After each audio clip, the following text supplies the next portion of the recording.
Assalamu alaikum wa rahmatullahi wa barakatuh. Here is Usama Tahir from Learn English with Usama Tahir. How are you guys? How's everything? Are you enjoying the beautiful days of Ramadan and the blessings of Ramadan? The weather here was very hot in Faisalabad. I'm living in Faisalabad and the weather here was very hot. Today it rained and it got better.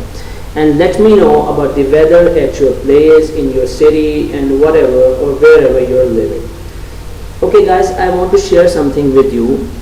I have observed most of the people are watching my videos, and I can say from the viewership and the watch hours, but most of the people or most of my subscribers are not giving comments, are not used to like my video, not sharing with others and not recommending me anything or giving me suggestions. So guys, this is unfair. If you think that I'm working hard and giving you something beneficial and giving you knowledge, then you should comment and you should give me suggestions. I know nobody in this world is perfect. There will be shortcomings and there will be errors in my videos. There are weaknesses. You can locate me, you can identify me to those weaknesses, and I will make them better. I will improve myself. But without your response, without your interaction, it would not be possible. So I want you to be responsive, okay? And today the lecture I'm going to give you, and the thing we will study is relationship between language and society. You know what is language? Language is anything we speak, we write, we signify, we signal, we to do or to complete our job in society. Okay, you have the better understanding what language is. Being a linguistic student, you should know what language is. Language can be any sign, any gesture which is written, which is spoken, anything which conveys a message, which fulfills your communicative needs. And while living in a society, to whom you are going to communicate with the society, with other human beings. So how will not be there the relationship between language and society? Of course, there will be relationship. So this topic is an introduction. This topic was taken from the book An Introduction to Social Linguistics, written by Ronald Warder, Chapter 1. Inshallah, I will make videos from now onward on chapter wise. I will tell you the name of the book and also the chapter. So today we will discuss relationship between language and society. First of all, language and society introduction. Both of these factors, language and society, are deeply connected. In sociolinguistics, we study how social class, upper, middle, lower, gender, male or female, age, occupation, ethnicity changes the way we speak. Okay. Students, our speech depends on who we are. What is our social class? What is our ethnicity? What is our religion and the occupation? All of these things affects the way we speak. A rich person or the person from the upper class will speak differently than a person who belongs to middle class or the lower one. Okay, a doctor's speech will be different from the speech of an engineer. A young boy will speak differently than an adult. A female will speak differently than male. Okay, so this is how language works, and we just distribute them on the regional dialects or the sociolect. Regional dialect means the variety of the language based on the geography. For example, the Lahori Urdu, for example, if we take the example from the Urdu, the Lahori Urdu will be different from the Urdu which is spoken in Faisalabad. So we are distinguishing on the basis of region. So it will be called regional dialect. And the sociolect means the upper class dialect or the variety spoken by the upper class or the language spoken by the upper class will be different than the lower class and different from the middle class. So how can we separate the language and the society when they both are deeply connected the way we speak? It also focuses upon how a language determines the traits of its speaker.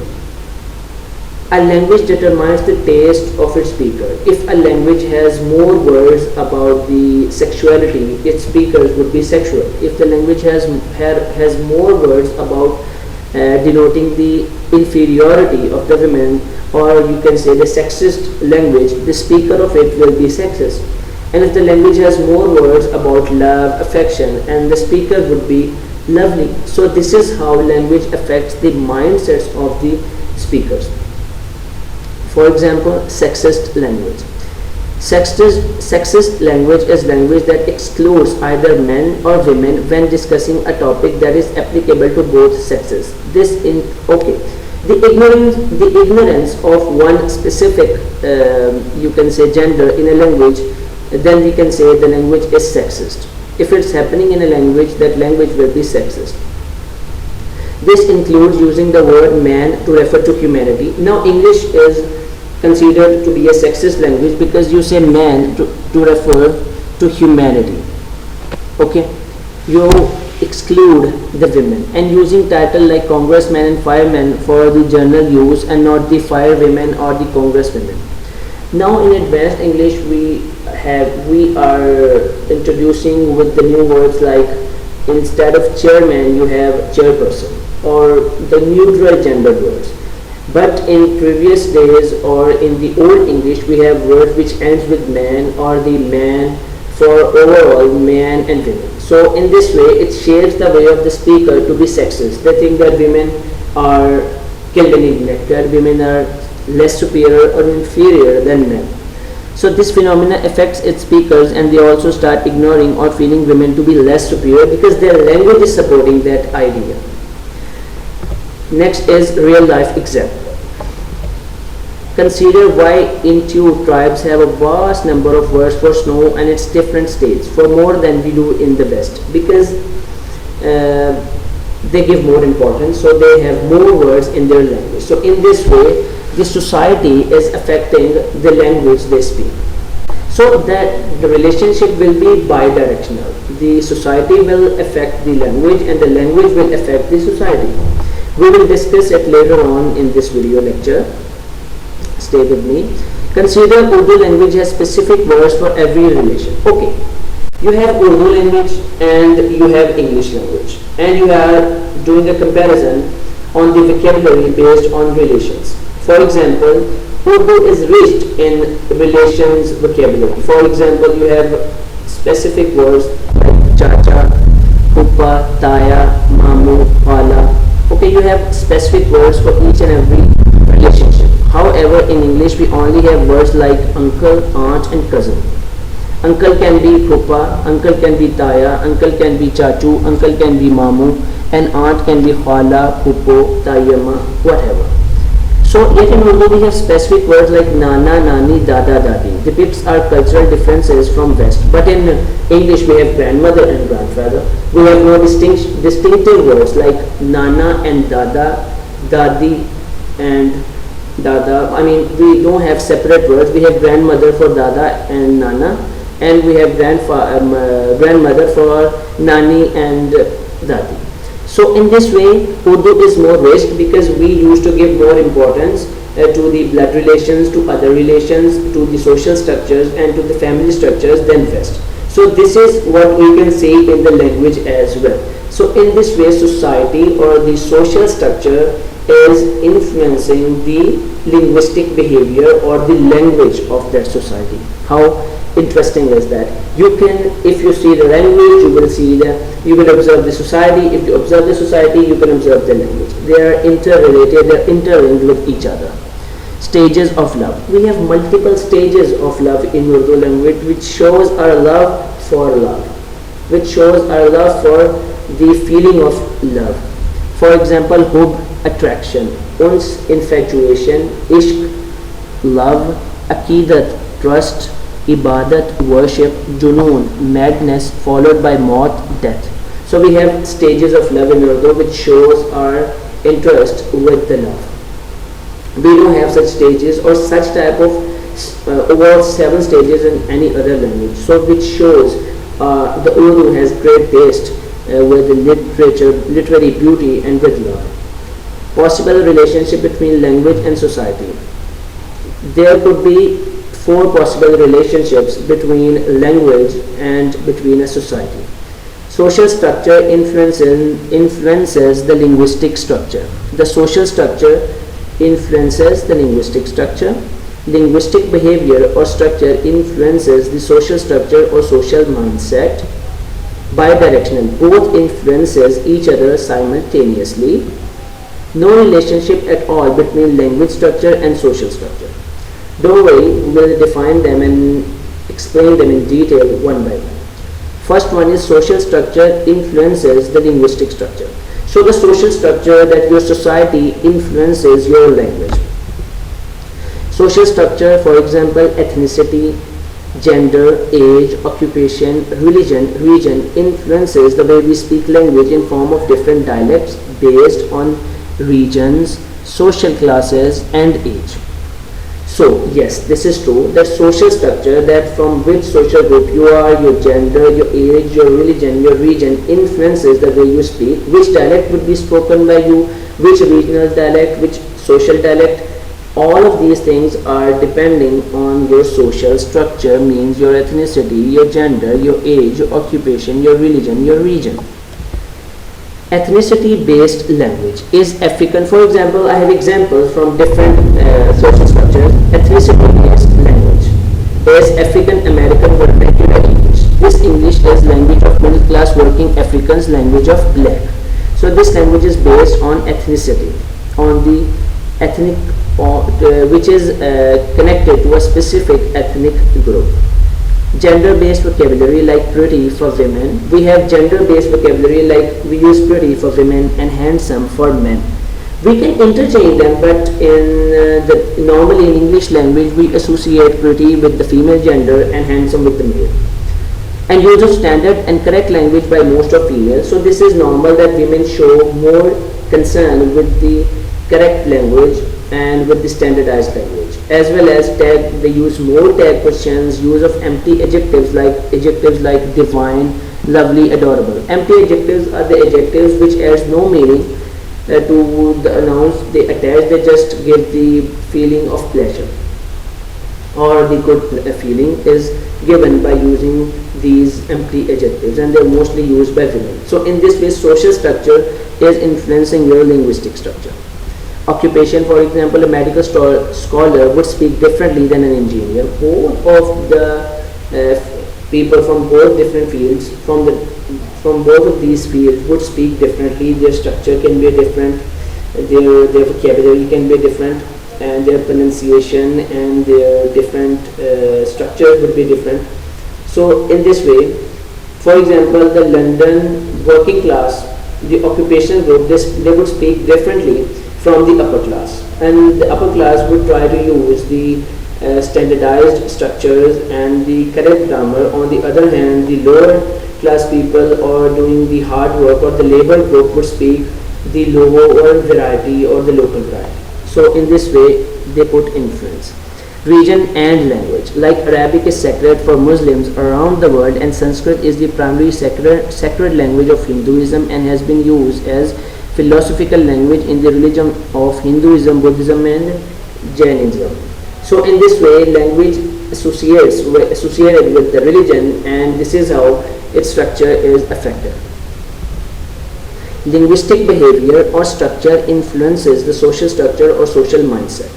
It means whatever there will be available in the language, it will influence its speakers.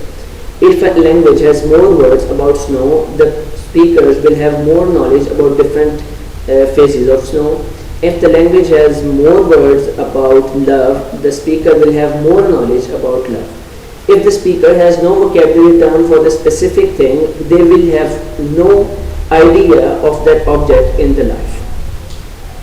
Okay, for example, we have the words from English language like car, tractor, kitchen, iron, whatever. All of these words have been taken from the English language. So suppose if English was not there in Pakistan, how would we relate to these objects and ideas by using our language? Okay, tell me the Urdu of bulb. Most of the people don't know that it's kumkuma, but most of the people will say they don't know. So this is how language shapes the way we think. Discusses how nature and behavior of the language shapes the way of speaker. For example, English was considered to be the sexist language and have been blamed for shaping the way of West to see women as sex object or something inferior to men. This is all about the linguistic behavior. Because linguistic behavior was sexist, so the speakers were sexist. Okay? In Urdu we see women to be fragile. Okay, in Urdu language we see women to be fragile, which has made the mind of the speakers to see women as the weaker sex. Because language has shapen, language has modified their mentality about women. To conclude all this, we can say the nature of language and its structure. The nature of the language, the attitude of the language, and the structures used in the language, vocabulary used in the language, influences the social structure, influences the society and the mindset of the community of that language. So I hope it wasn't that hard for you to understand bidirectional. It means that both factors are simultaneously affecting or influencing each other. The language itself is affecting the society and society is affecting the language. So it means they have bidirectional relationship. For example, language behavior is shaping the way of speaking. At the same time, social structure, language behavior, I mean if the language is sexist, if the language is more love oriented, if the language has more concern with the snow, if the language has different shapes of the language, natures of the language, is shaping the way of speaker. And at the same time, social structure, I mean age, sex, race, ethnicity, responsible for affecting the language structure and norms. For example, in North American English we have double negation. So in this way, that this area is affecting the language. So in English, in American, African vernacular English, we have rough contractions. We have I'm a do I'm gonna do it, what you doing? They speak like that because their region is affecting the structure. Their region is affecting the language and the structure of the language. Their language. Okay. For example, if social class, gender, age is influencing our speech, and at the same time structure in their language and norms of their codes are changing and mindsets too. So both are bidirectional. No relationship at all. This is the fourth possibility. This view is held by Chomsky, who tried to introduce an asocial linguistic approach. He wanted to give the approach that is asocial, that is antisocial, that it has no relationship with society. Language is a set of codes, or language is something as a combination of sounds, words, phrases, and has nothing to do with the society. So what do you think? That language has no relationship at all with the society, or it has relationship? So it depends on you, and you can tell me in the comment section what do you think about it. And as I have told you, I want you to give comment and suggestions to improve my video lectures. Thank you. Allah Hafiz. Don't forget to comment, like and subscribe.